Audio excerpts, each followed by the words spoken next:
Good morning. Dan Miller, Historical Solutions LLC. Facebook Live is kind of a thing of the past for me now. It crashed yesterday in the middle of my show. Not doing it anymore. Just going to do a straight podcast off of YouTube. So thanks to the YouTube folks for allowing that technology to be so easy to use. I'm Dan Miller again at the Columbia Club. It's our topic is 100 days of POTUS. We're looking at examples, 6 examples from American history. At the end of the podcast, toward the end of the podcast, I'm going to give you 5 marks along the ruler. Here, it's not a yardstick. 5 marks along the ruler that you can use to kind of measure up how you think our version of the 100 days of POTUS have gone. So quickly, let's get going. I've got coffee here that is keeping me sustained, so you'll have to indulge me on that. It is good to see you. So, 4 plus 2. 4 POTUSes plus 2 other POTUSes. The 4 that we're going to start with are the 4 who strike me as ultra active, ultra important from the standpoint of the first 100 days of their administration. So, number 1 is George Washington.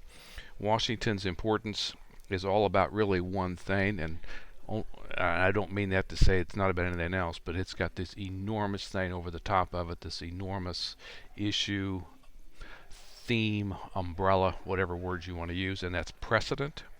The precedent of the president. He's very aware as president number 1 under the constitutional government that starts in 1789. This is when his first 100 days is. It's through the spring of 1789. He's aware everything he says, does, thinks to some degree, and not says, not does, not thinks. All of it's precedent setting. He's just hyper sensitive to that fact. I want to underscore that to you because that's there's no law that says it has to be that way. There's no iron force dynamic that guarantees it can only be that way and no other. And I would urge you to think about other nations that have been founded and how their first presiding officer has behaved. Have they been so hypersensitive and hyper-focused on precedent? Washington absolutely is. It's one of his signature characteristics and contributions to the American experience on the American river.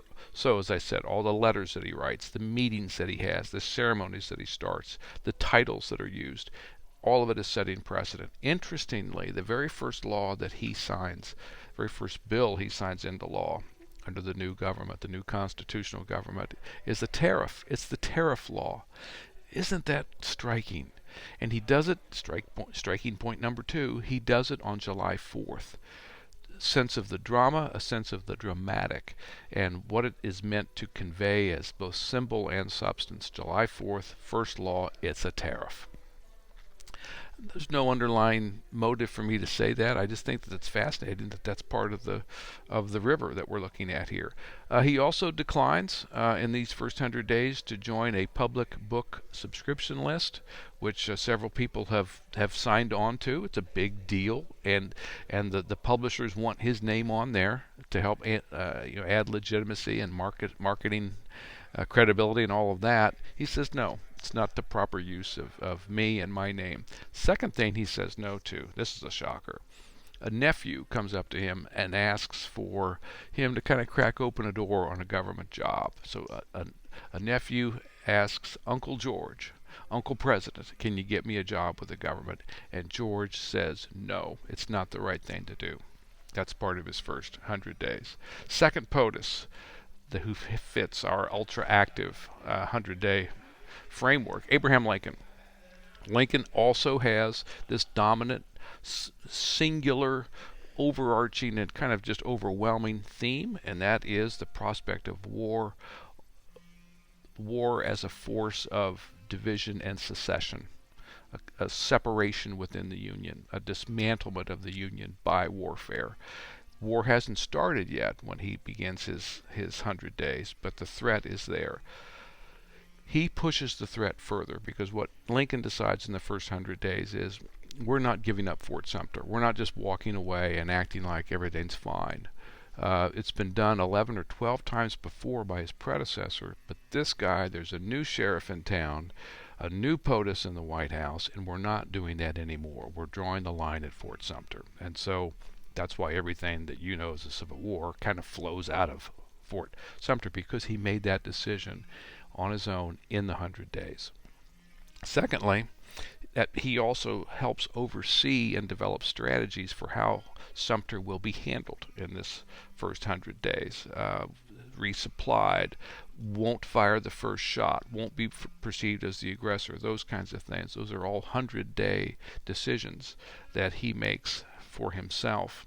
He calls for 40,000 volunteers. He suspends temporarily habeas corpus, the right to know why you're jailed. He suspends that fundamental basic right along a particular railroad line between D.C. and Baltimore. He also calls for a special session of Congress, both houses, Senate and House of Representatives, to convene on July 4th. Again, the use of that dramatic day. I want them back in session on July 4th. We're going to consider war measures. That's all part of the 100 days. One other thing before we move on out of here with regard to Lincoln, there's a personal tragedy that happens, and that is a very dear family friend, Colonel Elmer Elmsworth. Colonel Elmer Elmsworth is part of a mission to take down a Confederate flag that's flying in Alexandria, Virginia, within eyesight of the White House. Elmsworth and his unit or squad decide that this is wrong. This can't be seen from the White House. It's wrong that we allow this to happen. So they take it upon themselves to go to the house, go upstairs, take the flag down. As he's coming back downstairs, the owner, who's an avid secessionist, the owner shoots him, kills him. That's the first fatality of the Civil War, who happens to be a dear family friend of the Lincolns. And it's treated as a total tragedy, a special funeral arrangement. I forget if it's in the Capitol building or if it's in the White House. It's one or the other. It's a major ceremony. First fatality out of, they don't know, 600,000 to 700,000 deaths. This is number one. One other thing, back on Washington, this reminds me, there was a personal thing for him too in the 100 days. He had surgery, a tumor surgery, a large tumor on his right thigh, and he had it removed by a surgical procedure. He was touch and go, and any surgery in that era is highly, highly risky because of infection. And so there's a real question, will POTUS even survive the 100 days? So that's something to bear in mind. So it's a toss-up. Will we have to already invoke the brand new succession outline of VPOTUS becoming POTUS if POTUS dies? Nobody knows. Ultimately, it turns out fine, but in the moment, nobody knows for sure because of the surgery that's done on Washington during the 100 days. Number three. So we've got Washington, we've got Lincoln. Number three. We'll go to the 20th century. You probably know where I'm headed. Franklin Delano Roosevelt, FDR. We have nothing to fear but fear itself. He gives that remarkable line in his inaugural speech that starts the 100 days. It's interesting that I'm giving you that as the start of the 100 days because he's the one who really comes up with the whole phrase of 100 days. It's his leadership decision, and that's exactly what it is. It's a decision of leadership to carve time down into a 100-day interval. Now it's a ploy, it's a created device, almost a marketing device, if you will, but nonetheless, it's a good lesson for you as a leader. How do I shape time? How can I use time to suit or to address a purpose that I have for it? He creates the 100 days in a radio speech on the 100th day of his first administration. That's where we get the phrase, is from FDR. The other thing that's important, more important than that, is he just goes insane in terms of legislative action, with him at the forefront. 15 major new laws are passed, another 60 some odd legislative and executive decisions are made that launch, that create the thing we call the New Deal, because there is a real fear founded on things that are happening inside the United States as well as things that are happening outside the United States. There's a real fear that capitalism has failed and is failing, and it's going to take down the social, political, and economic order all in one big crash in early 1933. So Roosevelt is obsessed with the idea that everything I'm doing has to contribute to a certain resilience, a continuance of, and a dispositive demonstration of the ongoing health and vitality of the American system of self-government. So that's his big overarching umbrella theme. We talked about Washington having one. We talked about Lincoln having one. Now we see Roosevelt has one. So that's an important part of the 100 days for each of the three. Let's go to number 4, Lyndon Johnson, Lyndon Baines Johnson. Oh, the river rhymes, and we're going to have a rhyme here. We have a rhyme all over the place as we've been talking, but this is in a really particularly dramatic way. His hero, his political hero, Johnson's, is FDR. That's his, when he was a boy in politics, starting out in politics in Texas, FDR is who he idolized and who he wanted to get close to and who he wanted to emulate. He has the chance to do that when he reaches the presidency, starting in 1963 and then again in winning an election on his own in 1964. So here's an unusual thing about Johnson. He's got two sets of 100 days. The first 100 days is after the tragic murder of John F. Kennedy, and as vice president, Johnson elevates into the White House. Remember, we had the surgery where it was possible the same thing might have happened for John Adams. So he elevates into the White House in 1963. His desire is to, in the 100 days, and he uses FDR's framework, because he gives a series of television and magazine interviews on the 100th day. He's got one goal, and the goal is to demonstrate continuity of government, stability of government, sustainability of American government, both to each other in the United States and just as importantly to the Soviet Union and those kind of adversarial communists around the world, as well as the skeptics around the world. The United States is continuing. That's the umbrella theme for that first 100 days.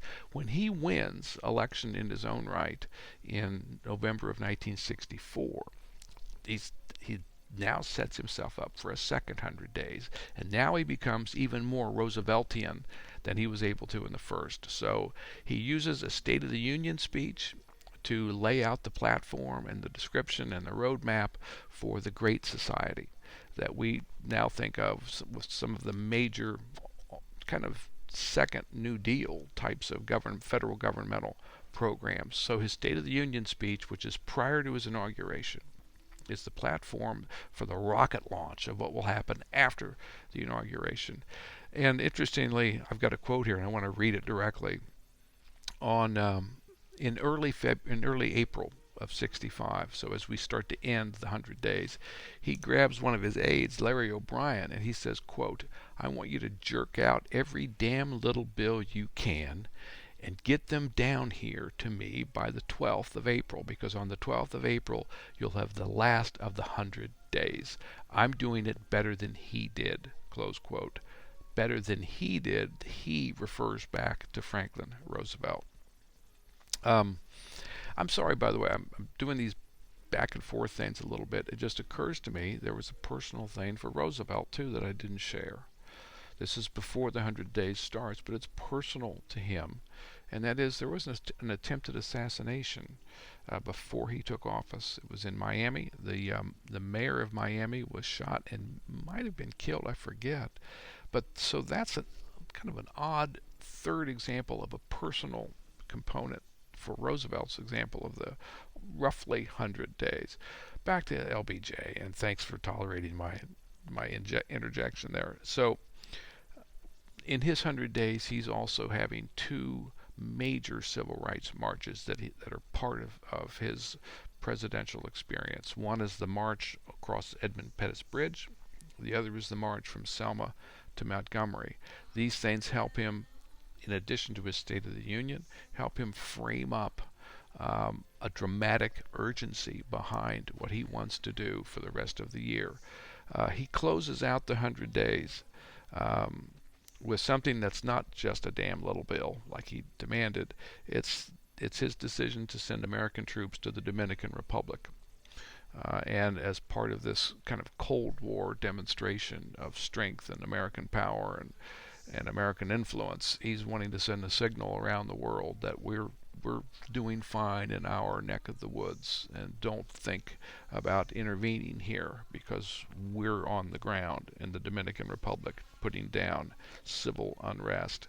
So that winds up his 100 days. Now, let's close out. I want to check your time. We're okay.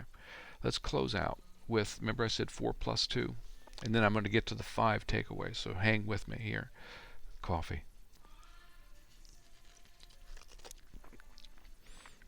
Love the Columbia Club. So, we've heard all about Trump is one of 2 presidents to win presidency, lose presidency, re-win presidency. The only one of 2 to serve non-consecutive terms. The first one is Grover Cleveland. I thought they're very different people, very different leaders. But I thought it'd be interesting. Let's go back to that other guy, Grover Cleveland, and see what his second 100 days looks like. It's quite a bit different than what we've just been talking about. On his own, first things he does, in fact, I think it is the first thing he does, is he pulls the United States out of a treaty, out of an international agreement. And he does it to drive a stake into the ground to show that I am not my predecessor. There's not only there's an old new sheriff back in town, and he pulls the United States out of a Hawaiian annexation treaty. There will not be American state control of Hawaii. So that's an executive order that he uses. Then there's this 2-week period of economic volatility, up and down in the stock market, up and down in the interest rates, because his Secretary of Treasury has spoken a little too loosely. Cleveland's I'm talking about during the 100 days, spoken a little too loosely about gold as the standard for currency valuation. The Secretary of Treasury implies that the United States is going to back off of gold. Stock market goes nuts, interest rates go nuts. Cleveland has to come out and issue his own statement to clean up the mess that the Secretary of Treasury's created. And he says, that's not quite true. We're going to be gold and silver. We're looking at both. We're going to be friendly to both. I love both. Both of them are beautiful things, to use certain president's language. And so he's trying to calm these waters of economic volatility. He thinks he's done that at the end of a 2-week period as we head into the start of May during his 100 days. May 1st, in kind of celebratory mode, Grover Cleveland goes to Chicago and delivers the opening address that launches the 400th anniversary of Columbus's discovery of the New World, the Columbian Exposition, the World's Fair, the White City in Chicago, a major cultural event for the United States in the 19th century. POTUS goes to deliver the opening speech. I hereby declare this celebration open, that kind of thing. It's a nice way to cap this up and down 2-week period. However, life gets a vote. We're not even 72 hours later. On May 4th, 2 important private companies, 2 important economic entities declare bankruptcy. One is the National Cordage Corporation, and the other is the Philadelphia to Reading Railroad Company. They both declare bankruptcy. That, combined with the prior unease, volatility, nervousness, sends the economy crashing, collapsing downward. It launches what's now called the Panic of 1893, which was a major economic downturn and disaster that cut across all sectors of the American economy and really destroyed the Cleveland administration in its second, not only 100 days, but in its second term. That's an interesting thing, isn't it? That's a very interesting thing. And then to wrap up the 100 days, it goes slightly outside of it into June. The President of the United States undergoes surgery. He's got some kind of an abscess or something that's been found in his mouth. But here's why I bring it up. Now, this is another personal thing, right? But here's something that I find very, very significant. Because of the economic condition of things, it's decided to keep the surgery a secret. Because the belief is if word gets out that POTUS has had surgery, that's just going to be yet another contributing factor to destabilize the American mood, to darken the American outlook, and to undercut the American economy. This is the kind of stuff they're looking at as trying to reverse this fall that the economy is engaging in. We're going to keep the surgery secret. Weird. Last. So we had 4 plus 2. We did one of our two, our second of two. You guys know I'm a huge one, and I think honestly I've been on the forefront of the first Donald Trump is Andrew Jackson, the second Andrew Jackson is Donald Trump. Andrew Jackson can help us ask a lot of very good questions when we look about the rhymes between his presidency and the Trump presidency. It's a whole other thing. I just want to focus on his first 100 days and his second term. Now his is consecutive, like everybody else's has been except for 2. So Jackson wins re-election after having served out successfully his first term. So the 100 days starts on the second term. Just a little ahead of that 100 days, Andrew Jackson signs a bill into law, and it's called the Force Act. The Force Act designates a military intervention into a potential disunion, a potential secession movement in the state of South Carolina that's been going on for the past 3 years. And what is everybody upset about but the tariff? Southern, specifically South Carolinian members of Congress, House and Senate, gubernatorial too, they're all upset because they feel like the tariff has been forced on them. The tariff law is hurting them, and they want to do something about it. And they see that they're kind of getting cheated and screwed and everything else, and they want to pull out of the United States. And they start this idea that we can nullify any law we don't like, any federal law we don't like, we can nullify. Now, parenthetically, you might want to put immigration in this with sanctuary cities. It's an interesting doctrine, this nullification. Well, this is what's promoted by South Carolina. Jackson, who's native South Carolinian, says, hell no, you can't. So, among other things, he is deciding to say, yes, the U.S. military can go down there, intervene, and basically bring public order back into existence by its actions and its presence on the scene in South Carolina. That's the Force Act. On March 20th, now we've started the 100 days. On March 20th, I'll get a load of this, Andrew Jackson appoints Edmund Roberts. Who? Edmund Roberts, to be special trade agent to negotiate overseas commercial agreements between the United States and individual nations abroad, with an emphasis on nations in the vicinity of China. Golly, I like doing this. We get a little further into the 100 days.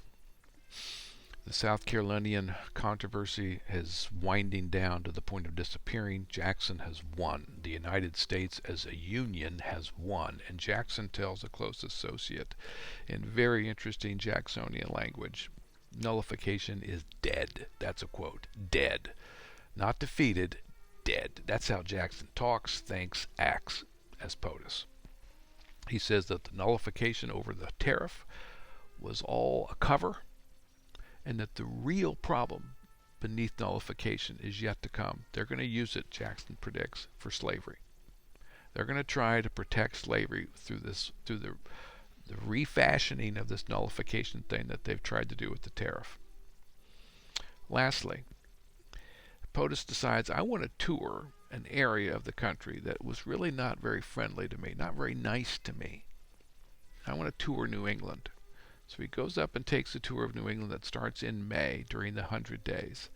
And of all things, the place that kind of just breaks apart into two pieces because one group says, well, he's the president, we'll welcome him. The other group says, I hate the guy.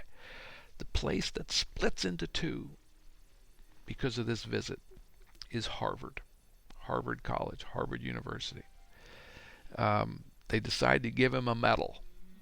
Because I'm sorry, no, they don't. They decide to give him an honorary doctorate.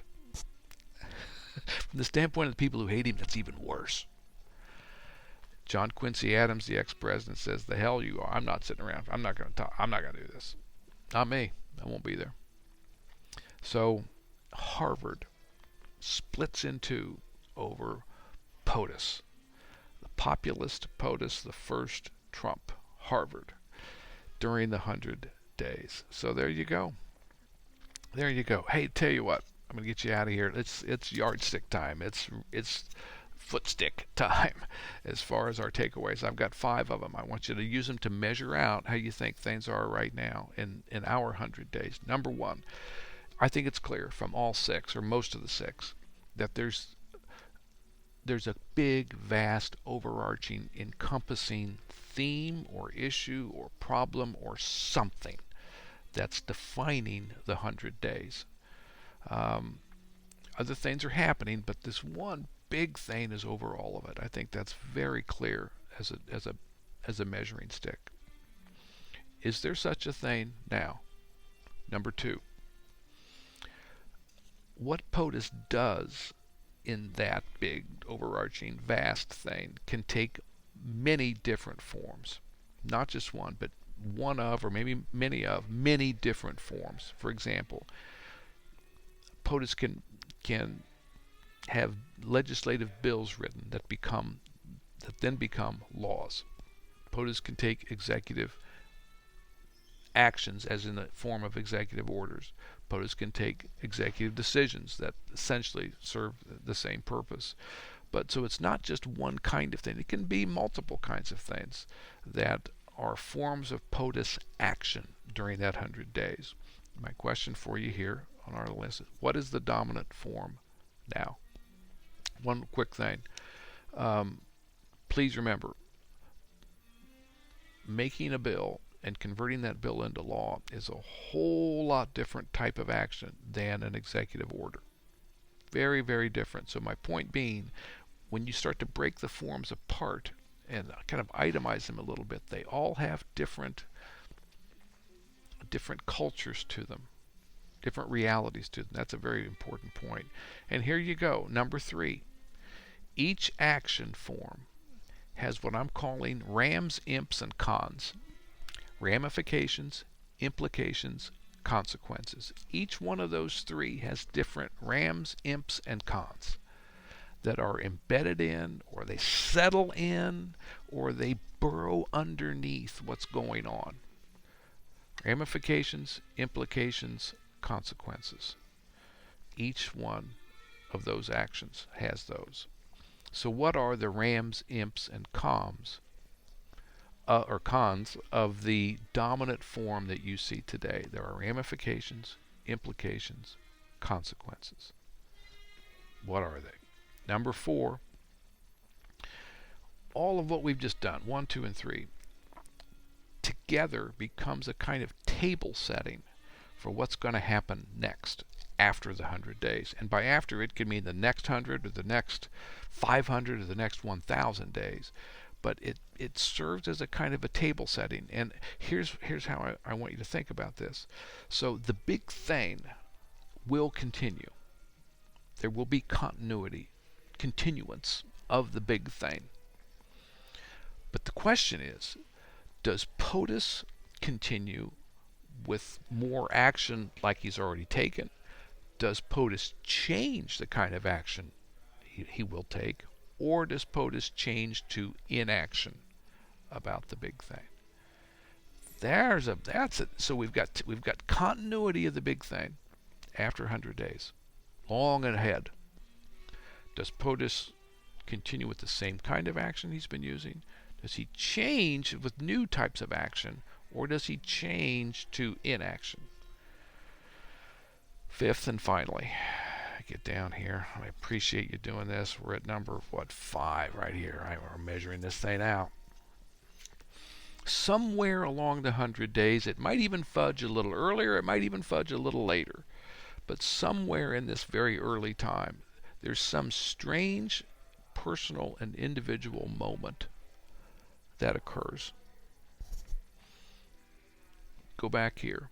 By the way, the only one this really doesn't occur with is, I guess, Jackson not so much, and maybe Johnson not so much. But 4 of the 6 have these strange personal and individual moments. Washington with the surgery on his hip tumor. By the way, he couldn't walk for weeks afterwards. Things like this, it's massive. We have Lincoln and this death of this dear family friend, and of course that's the first death of this unknown calamity. We've got Roosevelt with an attempted assassination right at the start of the 100 days. So it's really, it seems like there was another one too. Yes, of course, Cleveland with this secret mouth surgery that nobody can know about. There's these strange little things that are personal and individual that hook into things that are bigger. So, okay, everybody, you've been great. Hopefully this hasn't been too excruciating. I've sure enjoyed hanging out with you, and I always enjoy being here with one of my clients, the Columbia Club. Thank you so much. Hope to talk to you soon. We've got Redux always coming up. So you have a great week, and I'll see you later.